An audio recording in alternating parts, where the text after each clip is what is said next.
Azitromicina antibiótico para usar por meses ou anos. Você já viu isso acontecer? Já ouviu alguém utilizar assim? Pois é, no Pneumo Responde de hoje, iremos conversar sobre esse tema. Para quem não me conhece, meu nome é George Amado, sou médico pneumologista e atendo crianças e adultos presencialmente aqui em Aracaju ou pacientes de todas as regiões do país através da videoconsulta telemedicina. Maiores informações, aqui tem um contato da minha secretária. Vamos lá, meus amigos. Azitromicina, que é um antibiótico bem conhecido, né? Ficou muito conhecido aí na pandemia pelo uso indiscriminado e indevido.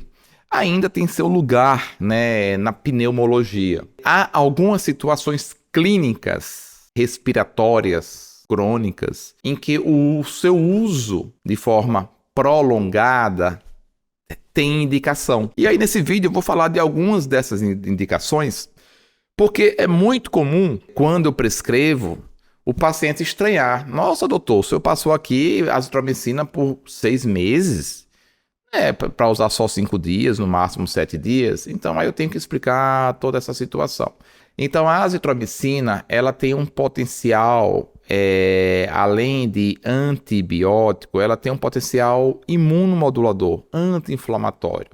Então tem algumas situações clínicas na pneumologia que a gente lança mão do uso prolongado da azitromicina de 500 miligramas 3 vezes por semana, segunda, quarta e sexta. E aí é nesse vídeo eu quero falar sobre essas situações. Situação número 1, que recebe essa indicação da azitromicina 3 vezes por semana. As bronquiectasias não fibrocísticas, ou seja, aquelas bronquiectasias cuja etiologia não está relacionada à fibrose cística, né? Naqueles pacientes que têm mais de duas ou mais exacerbações ao ano, mesmo com tratamento otimizado, os broncodilatadores, fisioterapia respiratória. Então, nesse caso de bronquiectásicos com infecções respiratórias recorrentes, 2 ou mais ao ano, a gente faz uso, né? É uma recomendação, é uma indicação. Para quê? Para a gente dar uma controlada na produção do muco, da secreção, porque os bronquiectásicos, as bronquiectasias, produzem muito catarro diariamente, né? São geralmente pacientes colonizados por bactérias. Só que tem um detalhe, né? A gente tem que ter um certo cuidado nesses pacientes antes de iniciar a azitromicina, né, excluir infecção por micobactérias não tuberculosas. Isso é um detalhe muito importante que às vezes, né, o próprio pneumologista acaba esquecendo. Então é interessante sim, antes de iniciar o uso prolongado da azitromicina, afastar, excluir a presença da micobactéria não tuberculosa, de uma micobactéria não tuberculosa nesse paciente. Porque senão pode, né, o paciente com micobacteriose não tuberculosa, ele pode criar resistência à azitromicina, né, usando somente a azitromicina. E lá adiante, quando for precisar tratar de fato essa micobacteriose, vai ter um certo problema com relação a essa resistência. Uma segunda indicação para o uso da azitromicina, né, de forma crônica é a asma grave não controlada, né, ali no GINA STEP 5 do GINA, né, aqueles pacientes com exacerbações frequentes, né, já em uso de altas doses de corticoide inalatório, broncodilatador de longa duração, os LABAs, os LAMAs, e especialmente se a fenotipagem, ou seja, o tipo dessa asma não seja eosinofílica, seja os neutrofílicos, né? Porque tem que lembrar, a gente tem que tipificar, tem que fenotipar a asma. E o perfil não eosinofílico, o perfil neutrofílico é o que mais se encaixa para o uso da azitromicina.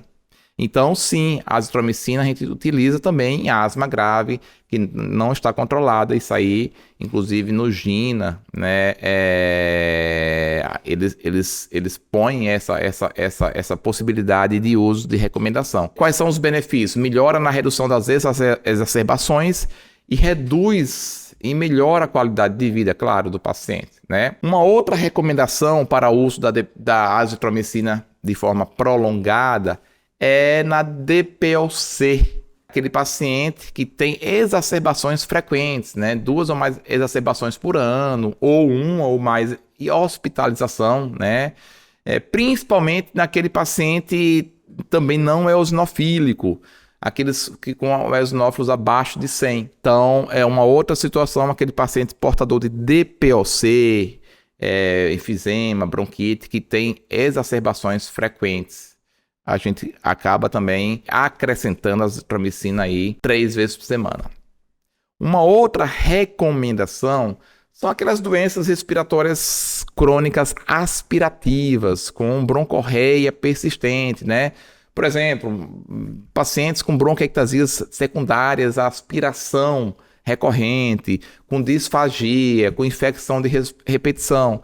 Então, existe sim, nesse caso, o uso até empírico, mais off-label, né? Mas que a gente acaba utilizando para tentar barrar essas infecções respiratórias recorrentes, né? Aquele paciente acamado, que vive broncoaspirando, né? Com disfagia, os pacientes traqueostomizados. Então, nessas situações, os pacientes que têm tosse crônica persistente, com muito catarro, nessas situações, tem sim essa recomendação de se usar e observar.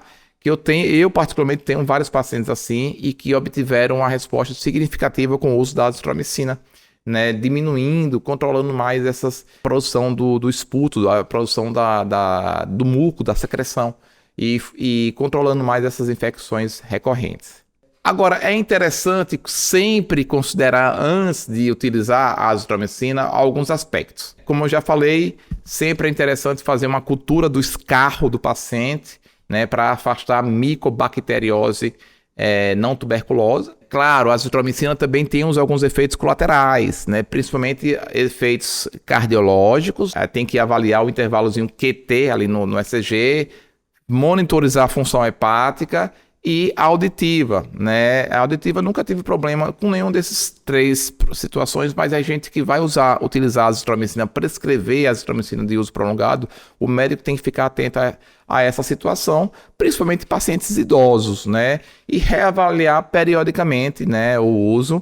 Geralmente a gente utiliza aí 6 meses a 8 meses, depois para, observa, entendeu? Mais ou menos esse tipo de tempo de uso da azitromicina. Então, revisando aqui, as principais indicações: bronquiectasias associadas não associadas à fibrose cística, as bronquiectasias não fibrocísticas que exacerbam com muita frequência, asma grave não controlada, já ali no step 5, do GINA, paciente com DPOC, com exacerbações, com crises frequentes também, e aqueles pacientes com broncopneumopatias aspirativas, que vivem broncoaspirando, sempre produzindo muco, catarro, principalmente os pacientes mais idosos, acamados, com sondas, com traqueóstomos.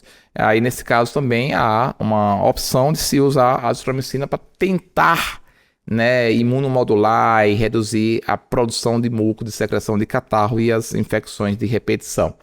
Para quem não sabe, estamos também lá no Instagram e no TikTok, né? Vai lá, faz uma visita, né? Me segue lá, comenta, compartilha, tem vídeo novo todo dia lá sobre patologias do aparelho respiratório, tanto no TikTok quanto no Instagram. Muito obrigado e até o nosso próximo vídeo.